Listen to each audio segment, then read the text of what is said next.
Hello, everybody, and welcome back to World of Warships Legends. My name is Spartan Elite 43, and tonight we are taking our very first look at the brand new Russian Tier 8 battleship, the Mahtaga. The Mahtaga. The Mahtaga. That's all I got. We're running the Commander Kosaka Wakamo. She is from the last collaboration, the Blue Archive collaboration. We are running Haruna and Franz von Hipper as our inspirations. We are running Flammable Cannoneer, Porcupine, Collective Labor, Flame Kiss. Now, keep in mind of this particular perk. Battleship damage while your ship is burning.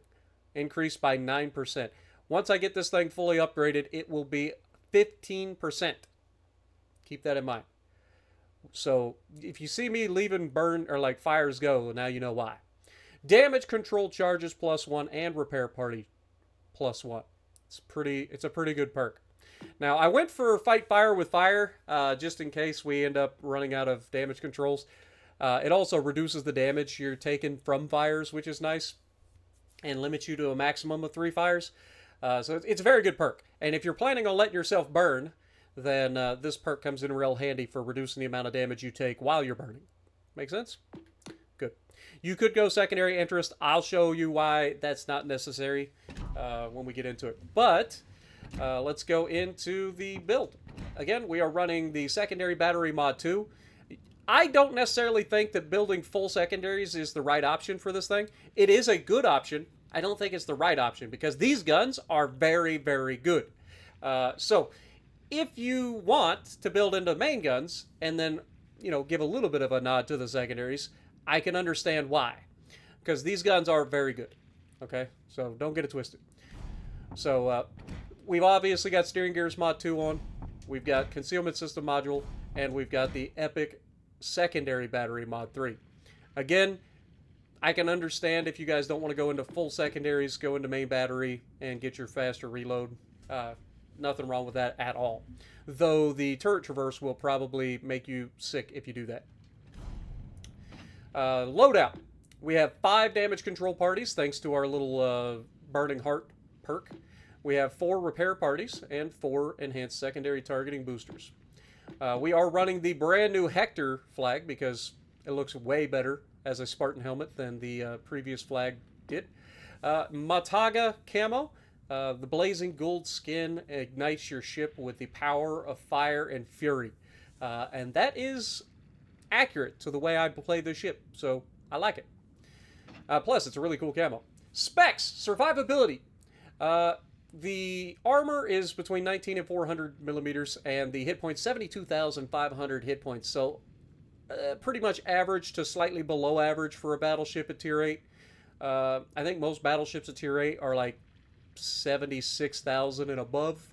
So this is basically Tier 7 battleship hit points. However, it does have a pretty poor torpedo belt at 18% as well, but that's because it's basically a Zeton. Fire resistance is 32%. Now remember that we take a nerf to our fire resistance due to our Flammable Cannoneer, because we actually get to still run that. Main battery, we have 406 millimeter 45 caliber Mark IV 16s. The guns feel pretty good. I didn't really expect them to be 45 caliber, but it does kind of make sense because they are quad turrets. You got 3 quad turrets, meaning you got 12 guns. They fire out to 18.1 kilometers with this build, which is pretty good for a secondary ship. Though, good luck hitting anything it's at that range. Because, again, the dispersion and grouping, not ideal for shooting at especially smaller targets at range. However, do not forget, inside 12 kilometers, the battleships for the Russians get a, it's either a dispersion or a grouping buff. I can't remember. It's one or the other. But either way, 144.5, I mean, it's got a 1.58 shell grouping, okay? So, not ideal. But again, inside 12 kilometers, I believe that gets better. I don't know how much better, but it definitely feels more accurate or accurate enough inside 12 kilometers, which is where I want to be anyway because I'm a secondary build, right? HE shell maximum damage 5,850 with a 793 meters per second muzzle velocity. So as you can see, 45 caliber shells going pretty slow. Fire setting chance 41% though, and they can pen 68 millimeters of armor. AP shell maximum damage 11,000. For a 16-inch gun, that's pretty low. This thing is probably firing a lighter weight shell. But 793 meters per second muzzle velocity again. Armor penetration at point blank is 766. Armor pen at maximum range 479. And it's running the 45 degree, 60 degree ricochet angles for the shells. I don't really care about the rest of that.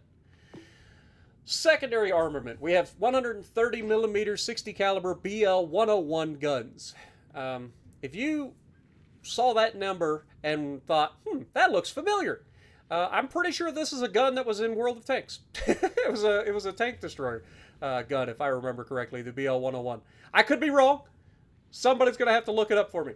But anyway, you got 16 of them on this ship in a 8x2 configuration. So you have 4 on either side of the ship. So you've got 8 guns for either side of the ship, right? Firing range, the initial range is 7 kilometers, but with our build, we've got it all the way out to 11, which is pretty nice. The reload time is decent as well at 4.8 seconds. Shell grouping is 1.2.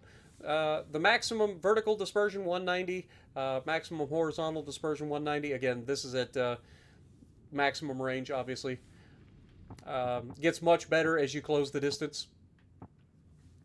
HE shell maximum damage of 1,800 with a muzzle velocity of 823 meters per second and a 9% chance to set fires, and they pin 27 mils, which is significant because a lot of cruisers have 27 millimeters or less armor, so they pin a lot, plus superstructures and all that stuff. So these shells will do more than you think with the secondaries. It's been surprisingly effective for the small caliber. And again, if you think like Massachusetts and stuff, you wouldn't expect those secondaries to do amazing either because they're only 5 inches. These are like 5.1 inch guns. So yeah, it's surprisingly good. And of course you have the extra. These are the casemates. You have the 130 millimeter 55 caliber model 1913s. You get 18 of those, 9 casemates per side. Again, reaching out to 11 kilometers with a 4.8 second reload. I feel like this is kind of bold. Like, I know they're an older gun, and maybe that's why it takes longer to reload, but we're literally loading 2 guns up here in the same amount of time it takes them to load one gun. Just saying. Shell grouping, again, 1.2, and same stats, I believe, across the board. HE shell maximum damage of 1,800 with an 823 meter per second muzzle velocity and a 9% chance to set fires with a 27 millimeters of penetration. AA defense, surprisingly, not terrible. I was relatively okay with this. The 23 millimeter 4U23s, you get 40 of those, doing 407 damage per second, reaching out to 2.8 kilometers. Then you have the 130 millimeter 60 caliber BL 101 dual purpose secondaries. You get 16 of those, doing 102 damage per second, reaching out to 5.8 kilometers base. Remember, we didn't even buff our AA. That's just their base range. And then AA Defense 37 millimeter V11s, you get another dual purpose secondary, which is shocking to me considering these are, or no. I'm wrong. These are 37 millimeter guns. These are not, I don't know what I was thinking. I'm lying. Anyway, 36 of those doing 202 damage, reaching out to 3.9. So again, if you wanted to slap an AA module on this thing, you would shred planes. Like, this thing has pretty good AA. It's not American Battleship type AA, but it's pretty good. Maneuverability, turning circle is 770, feels pretty good. Rudder shift of 6 seconds, which is shocking.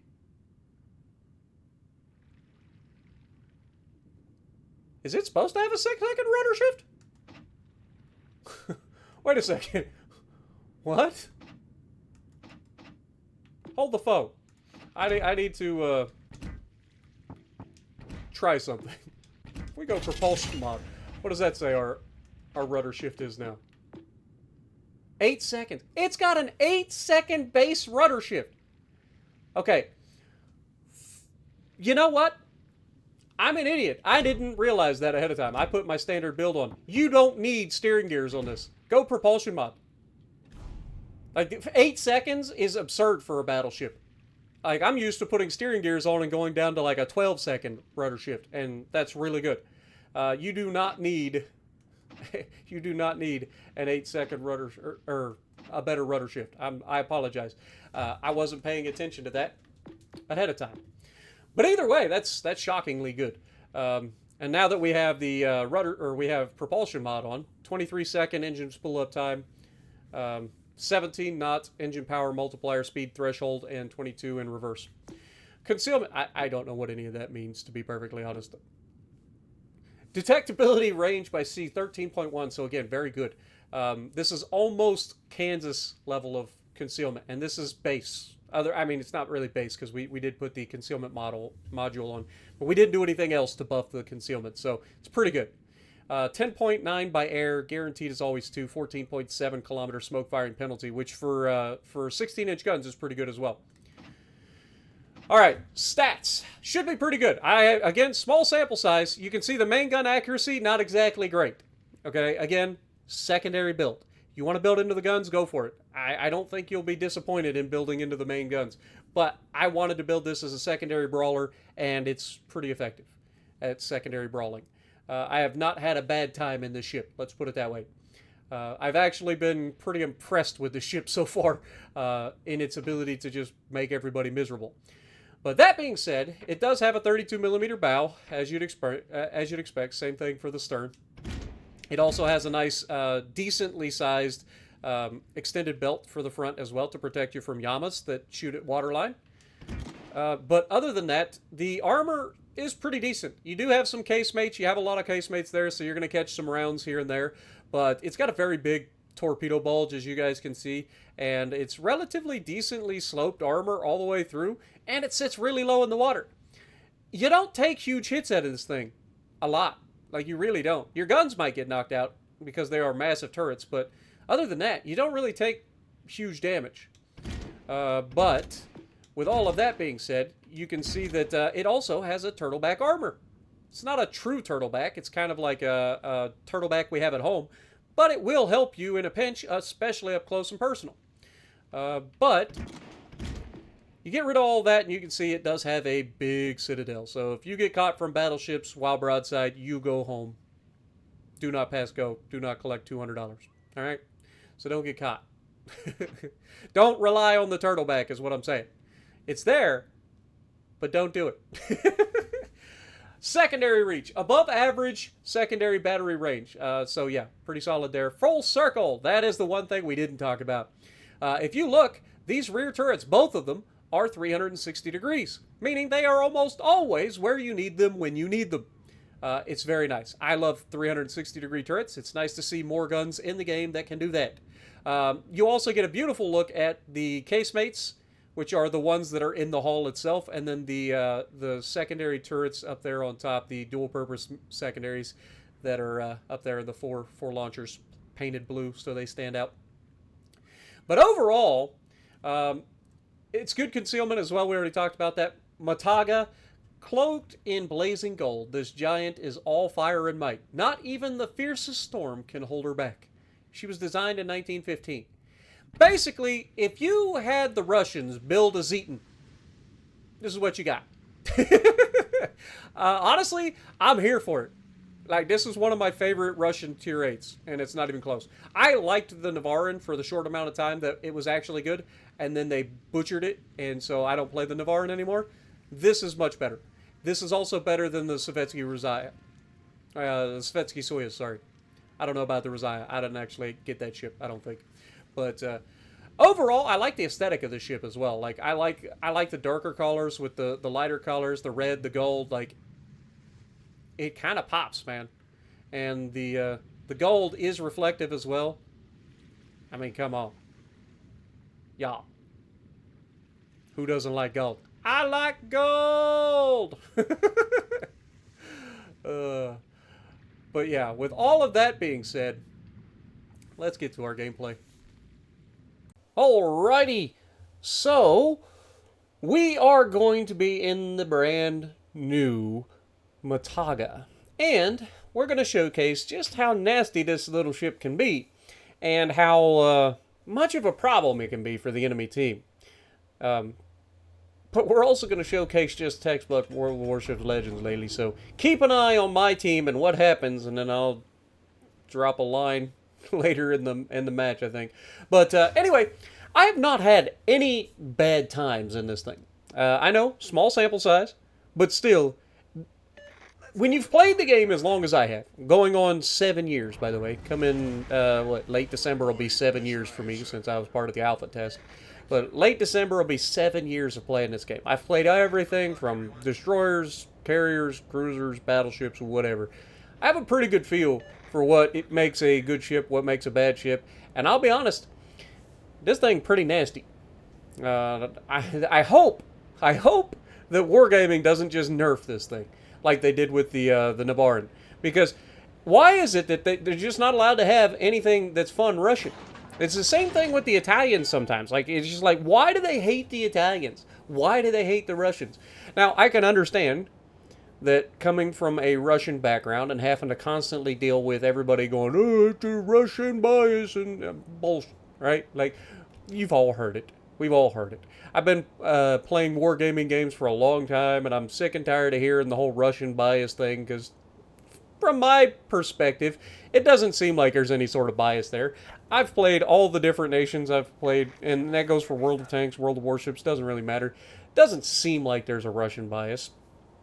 Or there's some definite gimmicks for the Russians that allow them to be strong, sure. But every nation has its own gimmicks. And, yeah, I don't know. You guys can argue down in the comments below, let me know whether you agree or disagree with me. But we are going to take this thing in. And right off the bat, you're going to notice that the rear turrets, even though they are 360-degree turrets, they fire at a relatively decent angle, which means you can kind of stay bow in. You don't have to necessarily set up and kite. Now, the initial battle that I played in this thing, I ended up setting up as a kiting battleship. I got into an engagement. I was fighting a Italian battleship, a German Bismarck, a cruiser, which was the D7P, and I want to say there was one other ship, but I can't remember. But basically all solo, and I lit them up, as you'd expect. This thing is nasty. The casemates and the secondaries may not necessarily be the best thing to build into. I just built it that way to separate it from all the other Russian battleships, right? Like, I wanted a nice, brawling Russian battleship, and I think this is a good one. It's got the survivability to get up close and personal. It's got plenty of secondaries that can absolutely set fires and potentially do some decent damage, even though they're not the greatest secondaries in the world. But you get up close and personal, they'll start to put a hurting on people. And the damage over time from the fires is pretty good. So, right off the bat, you're going to notice that the enemies have kind of spread out a little bit. There's a couple of people directly off our bow, which turns into a French supercruiser and a, I want to say, the same thing that I'm in, the Mahtaga. Could be wrong. Might be the République. I think it's a République, actually. But either way, what's going to transpire here is a classic case of the entire enemy team coming over here for no reason and doing absolutely nothing to better their position. Meanwhile, my team, at the first sign of contact, is going to turn around and run away on this side. The other side, they're going to do their job. They're going to be able to capture that side and then move around in behind the enemy. We just have to hold long enough for that to be a thing. Now, we get spotted momentarily. Of course, the very first time we get hit, we get our gun knocked out. Again, these are massive turrets. They're going to get knocked out. And I don't know what this Peter Bag's doing. I'll be real honest. Like, I really don't. I don't know. He was out there on my right. Then he decides to pop off the island, just come over, run into me, and then get me torpedoed. Because if it wasn't for him slowing me down, these torpedoes would never have touched me. But you can see as we start to see the Massachusetts closing in. Again, my goal is to not fire my guns right away, because I don't want people to see me until it's time for them to see me, right? And of course, the very first torpedo that hits me gets a flood as well. So thank you, Peter Bag. Appreciate you. Now make sure you don't do anything incredibly stupid, like just sail straight ahead and get yourself killed in your cruiser, because there's a lot of firepower over here. You already saw the mines coming this way, the Massachusetts coming this way, we have the Shoreberg over here, we have the République over here, and there's another battleship all the way in the back that's coming over here as well. So you can start to see pretty quickly the entire enemy team is wanting to push this direction. this does not bode well for longevity. So we have to play smart. It's not always about just YOLO and straight. And we're in a brawler, right? Like my goal in this battle would be to just go whole ham and go in there, right? But you also got to use your brain, right? They have a carrier support as well. Everything on the face of the planet is on this side of the map. You can see the horrendous dispersion that you get occasionally. Again, not a accuracy build. If you want an accuracy build, by all means, build for accuracy. I just thought this would be funny with the new commander from the last season to try to get more damage for being on fire, and this thing has there's a lot of good things about this build that allows this thing to just tank for a long time. And if you underestimate it, it is fully capable of sending just about anything to the Shadow Realm real quick, as you'd expect out of a battleship. Speaking of which, hello, Iowa. Now, I got to be careful here. We send the front gun at him. This is the downside of this particular strategy, is we just can't fire more than one gun without giving up a broadside of our ship. And as you guys would expect, that doesn't end well for our team, or for our ship if we go broadside. So we are double fired right now, not ideal, but we do have fight fire with fire, so worst case scenario, we don't take as much damage as we normally would. They get another double fire here, and you can see I'm already heading for the island. I'm trying to maintain enough angle so that when this guy shoots me, it's not as bad. He gets his shot. We're going to go ahead and take the shot into the superstructure as best we can. Front guns I don't think are going to hit, but the rear guns do manage to do a little bit of chip damage. But then we go ahead and use our damage con while we're behind the island, getting rid of a triple fire in the process. And we're going to get a heal back soon. Now, at this point, it's up to the enemy to come to me, right? My teammate in the Peter Bag is kind of put himself in a position where he could potentially be sent to the Shadow Realm real quick, because there's a lot of hatred over here for our team. And you can see Massachusetts is coming over, and I'm still trying to put myself in a position where I can shoot at enemy ships. I just don't want to be the only thing that they can all shoot at, right? So here we come out, we take some pot shots at the Massachusetts. I am begging this thing to stop moving forward. It's like, come on, please, for the love of God, don't go any further forward, because the Mahtaga is sitting there waiting to shoot me. And I am very exposed if I'm not careful. But fortunately, we are able to stop and start to reverse. The Massachusetts, unfortunately, we weren't able to get any hits on them, I don't think. But this is again, if you want this thing to be a brawler and be able to tank a lot of damage and stuff, you're not going to have that long range reach, right? You're going to be able to absolutely punish people who are close within that 11-kilometer range. But everything outside of that is going to be a crapshoot, whether or not you get it or not, right? Like you don't know what you're going to get. Now, unfortunately, our cruiser did go down. Shocker. There is another battleship back there who's border humping, but he's exposed to everybody on the enemy team. And again, you've got to limit who can shoot you. There's a reason I didn't go all the way out to the border out there. There's too much firepower here. You can see carriers doing carrier things, but the AA on this thing, like we already discussed, the AA is not bad. So we will be shooting some planes down. But the problem is, like, the carrier's got a quick turnaround and he just drops and leaves, right? Like, he doesn't have to stay above the majority of my AA for very long. And he is a problem, as he gets another fire, and he does another 5,000 damage or whatever. Like, he's a problem. But unfortunately, I don't have any help. I've got an unknown battleship all the way back there with the carrier hiding behind an island. God knows if they're even in position to be able to shoot at anything. I would doubt it, considering how close they seem to be to that island. This other battleship is just now coming around the island to my right.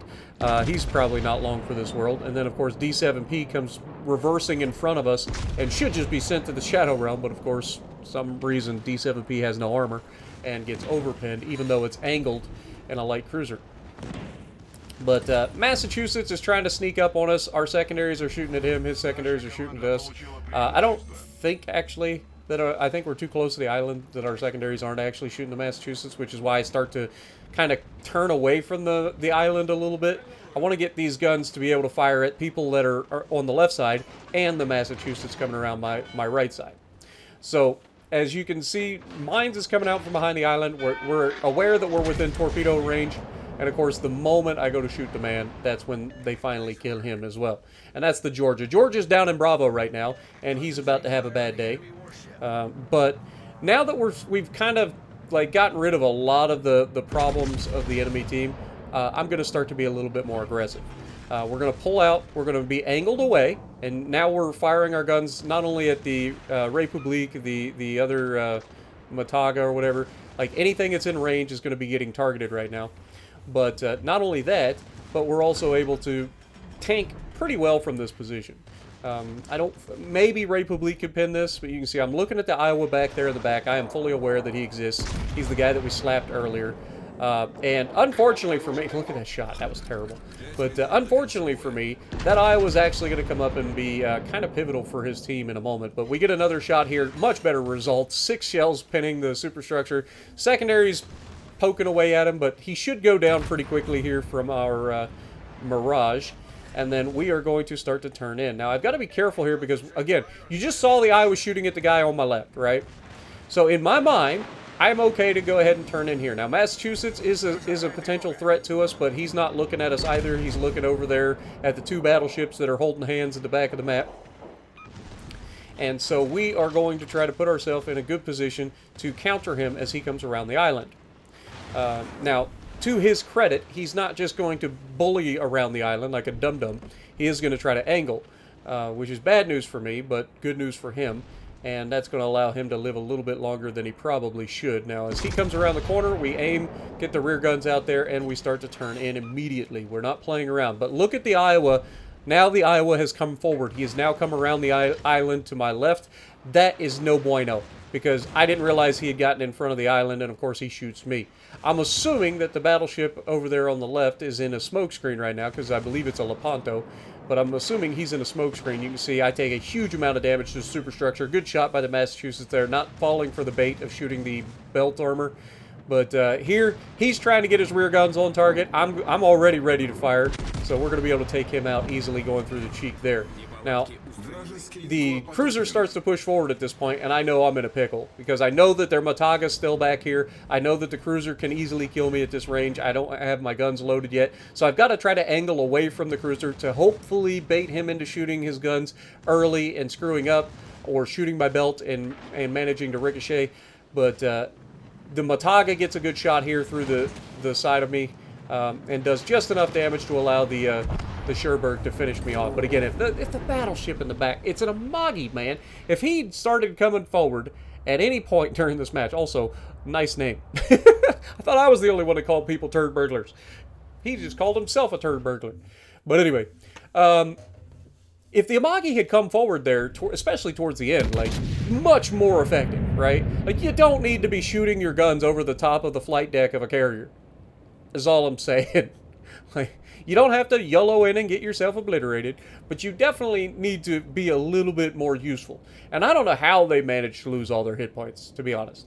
From my perspective, it looked like they spent 99% of the match behind islands and sitting behind the carrier. How is he even spotted to get shot? But fortunately for us, the Lepanto is going to clean house over here, and I believe earns himself a Kraken in the process. So shout out to the Lepanto. But Lepanto does go ahead and smoke up here. And honestly, I was worried at this point because the Mahtaga, I believe, ends up killing the cruiser behind us with a dev strike. Again, showcasing the nastiness of these guns. If you build into the accuracy, I'm pretty sure these guns are going to be a problem. But I wanted, again, something unique. I wanted a brawler Russian, because that's the one thing that the Russians don't really have, is like a true brawling battleship. So I decided to make this my brawling battleship, and it does a pretty good job at it. Now, we ended up at 152,000, but when you consider how long we had to wait for this game to develop behind that island, like, the enemy threw this game. Like, they took all of their eggs, put it in one basket, and then threw the basket out the window. That's essentially what they did in this match.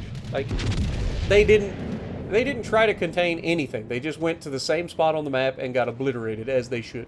But as you can see, the Mahtaga ends up taking out our Rochester, which leaves us to just the carrier, the Amagi that has no health and hasn't done anything, and the Lepanto, which the Lepanto, to his credit, has done everything right for his side. He moved forward, he grabbed A, he flanked the enemy, kept himself in position to constantly be in a position of power. So can't say anything bad about this guy as he kills the carrier and picks up the Kraken. But I believe this game is going to end before the Mahtaga ends up getting killed here. But I was worried that the Lepanto was going to charge around the corner and just get obliterated by this Mahtaga. One of the things you'll notice is people don't necessarily know what the new ships are when they run into them. So if you don't know that, you might not realize just how much firepower is waiting for you when you come around the corner. But the Mahtaga keeps his distance from the Lepanto, and it never becomes an issue because the game's going to end on time. But still, a fun game. I do have another game of this ship, the very first game that I played. If you guys want to see that, let me know. I was going to make this a double feature, but for some reason my Adobe Premiere wasn't allowing me to bring the 2 clips into one. It was annoying, so I just said, screw it, we'll do it live. But we pick up a Confederate, we get second, and again, Lepanto, can't say anything bad about the man. He did his job, did everything he needed to do. Rochester as well gets himself a helping hand in the process. Amagi, we don't talk about the Amagi. So let me know if you guys think. I think this is an underdog for the update. I haven't heard anybody else talking about this. It's not hyped up or anything like that. I think this is going to be a sleeper pick for possibly the best ship of the update so far. I could be wrong, but that's where you guys come in. Let me know if I'm wrong down in the comments. If you like what I'm doing, punch the like button, leave a comment below, subscribe to the channel if you haven't already, and as always, I will see you in the next video.